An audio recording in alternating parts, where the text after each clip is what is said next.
Welcome. It's the Matic. It's the illest blood in the land. Welcome back to Ill Blur Maddie. What is going on, guys? Welcome back to the channel, my legends. Welcome back to the channel. Thanks for commenting, liking, supporting. Let's get right into today's review. So today's review, I am back reviewing She-Hulk. So this is episode 4 of She-Hulk. So I like how it starts off. We see a magician on stage performing tricks, but he's just not a magician. He knows the mystic arts. So we see him bring up a volunteer for his magic show. He brings flowers. Then he ends up having Madison. Madison is the young lady that is going to be the person that he's volunteering to use his services. He sends her through a portal. Yes.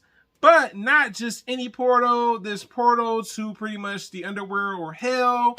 And she ends up at Wong's place in Nepal. And Wong is like, how on earth did this woman get into my house? And I really like the aspect of kind of just their relationship kind of forming, like, I guess, like friends. Very interesting, but he knows something's wrong. And who does he call? Jin, because Jin's a lawyer.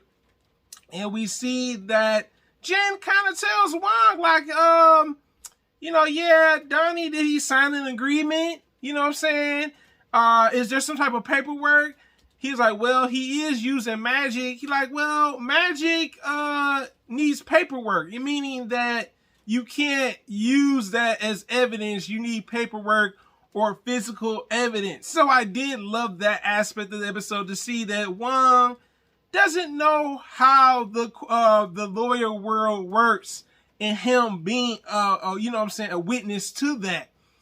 Also, I like that we see that pretty much Jin, we learn about Jin and her struggles too in this episode. We see her struggling to date. She does dating quite a bit in this episode. You know what I'm saying? Like the one part, I love the one scene in this episode where I thought the dude was literally going to like do something else, like to stick her up, because she, after all, she is She-Hulk, or try to test her powers, so she did mention that she's a Hulk.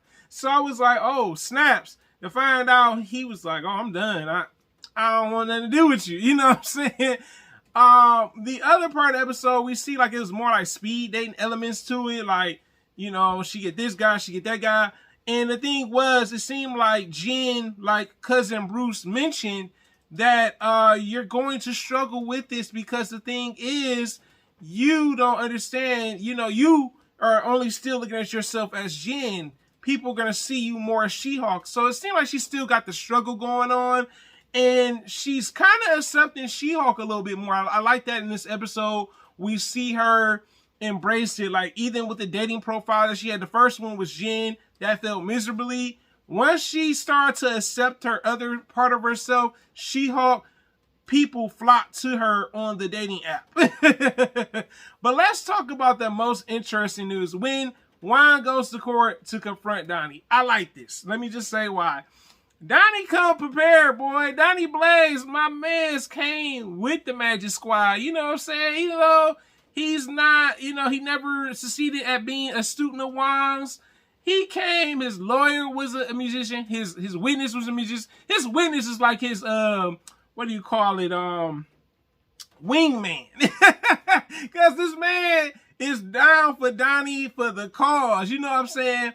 And I love how they introduced Madison again. Madison, I love her character. She's so bubbly, kind of goofy, and it's like now that Wong and her established like a friendship, she calls on Wonger. I was like, what on earth? That was funny to me. I was like, yeah. And I guess it's like that. With certain friends, they have that particular name they call you. So it's like, okay, it's got like a cute element to it. But my favorite part of this episode is the team pretty much with Jin and Wong. Apparently, even though Donnie won the case between Jin, Madison, and Wong, Donnie needed pretty much Wong's help, his actual master, you know what I'm saying? pretty much the Sorcerer Supreme. And we see that, Juan said, hey, call my lawyer. He tries to call probably. Jin's still on a date. And who pops in? Juan's like, why are you not answering your phone? And we see pretty much Juan and Jin, the team up. I like the team up element. We see Jin fighting off these demons and stuff. Juan like tossing them and throwing them into like another dimension. And that was, I like the concept behind that. We finally see like a team up, you know what I'm saying? Her being Hulk, him being Wong of the Mystic Arts. Now let's talk about the last part of this episode. The last part was funny to me. So Titania from episode 1 has had a copyright claim against Jin using She-Hulk. I love how the dude comes to the door and he says, Titania is serving papers because you're using the name, and she's already the first person to use the name and get it copyrighted. And Jin's sarcastic about it. You know what I'm saying? Because at first she probably wasn't really feeling the name, you know what I'm saying? But I gotta say, this episode was interesting. It's starting to grow on me, She-Hulk. It's more of a comedy. There is some action in it. The story is very interesting. Like I said, we deal with Wong again, which was a cool appearance that he came back. We see Jin's dating struggles, as you know, her trying to find a man. Like I said, the episode was definitely it was interesting episode.